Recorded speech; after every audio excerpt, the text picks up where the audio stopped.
Good morning, students. Today our topic is election process in India.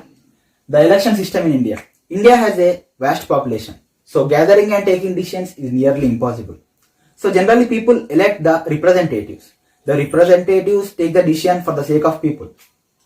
And the elections are conducted by Election Commission of India, which is formed on 25th January 1950.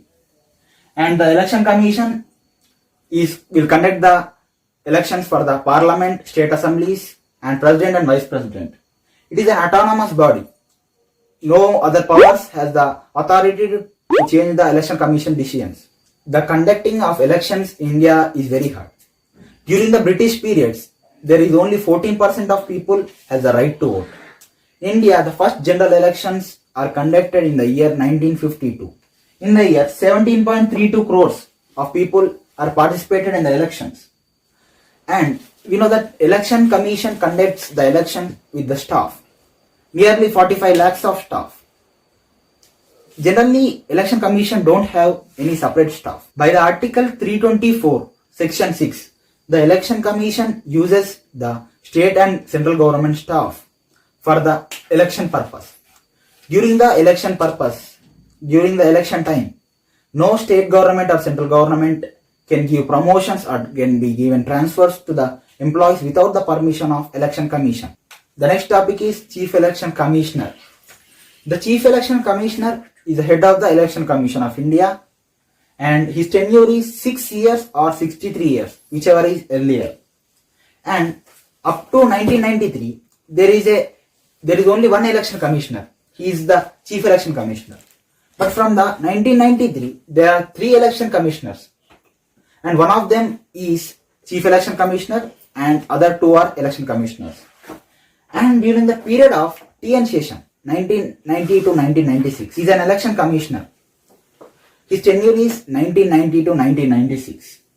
He made many reforms in the election commission. Election commission gained popularity due to his reforms. Some of his major reforms are here. 14 days time limit for the campaigning after the withdrawal of nominations. This is the first reform. And the second one is, if one candidate can only participate in 2 constituencies, not more than that. This is the second reform. And third reform is, if a person is punished for 2 years, he should be abolished for the elections for the next 6 years. This is the third reform. And the fourth one is, the candidate who is participating in the election is expired, the elections are postponed, not to be abolished. This is the fourth reform. Functions of Election Commission. According to the Article 324 to 329, Part 15 of the Constitution states about the formation, powers and the functions of the Election Commission. There are 3 functions of the Election Commission. Firstly, administrative function, advisory function, and quasi-judiciary function. In the administrative function, the first practice is preparation of electoral rolls. Electoral rolls are nothing but list of voters. The persons who attain 18 years and more than 18 years without any discrimination of caste, creed, gender, all are eligible for the voting. This is called universal adult franchise. And the next thing the election commission does is announcement of schedules for the elections. The election commission announces the schedule. And the next one is recruit nominations. The election commission recruits the nominations for the candidates who are participating.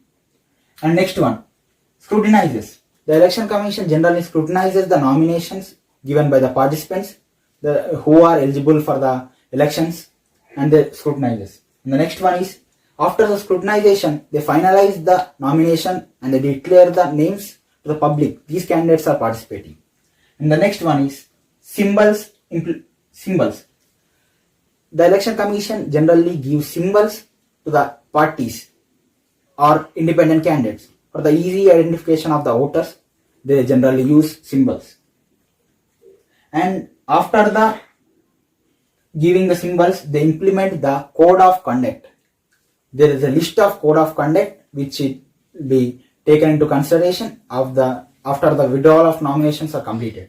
Implement COC. Implement code of conduct. Code of conduct is a list of rules that should be followed by the candidates during the election.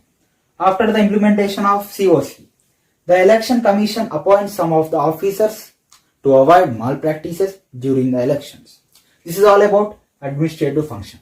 The next one is advisory function.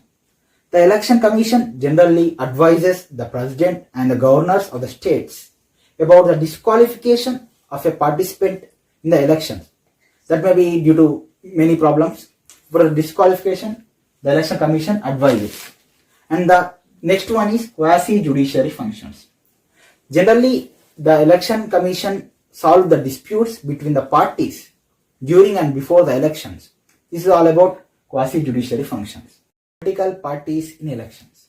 There are two types of political parties in elections. One of them is regional party and the other is national party. There are some rules for the approval of the party as a regional or national party. The rules for the regional party are at least 3% of valid votes or 3 assembly seats. And if the party is recognized as a national party, the rules are recognition in 4 states. The party should be recognized in at least 4 states. And it should have 6% valid votes or 11 Lok Sabha seats from 4 different states. Elections, the code of conduct. After the announcement of schedule of the elections, the code of conduct will come into force. The code of conduct is nothing but a set of rules which are prepared by the Election Commission. The rules should be followed by every candidate and the party which are taking part in the elections. And some key points of the code of conduct are here. Firstly, there should not be any statements against caste, creed, region, religion. And the second point is there should not be any personal comments irrelevant of political life. Third one is there should not be any campaigning targeting any caste, creed or anything. And fourth one is there should not be any canvassing at holy places and education institutes. And the next one is any party or the candidate should not influence any voters by giving cash or any types of articles. No voter is allowed to vote in others' identity.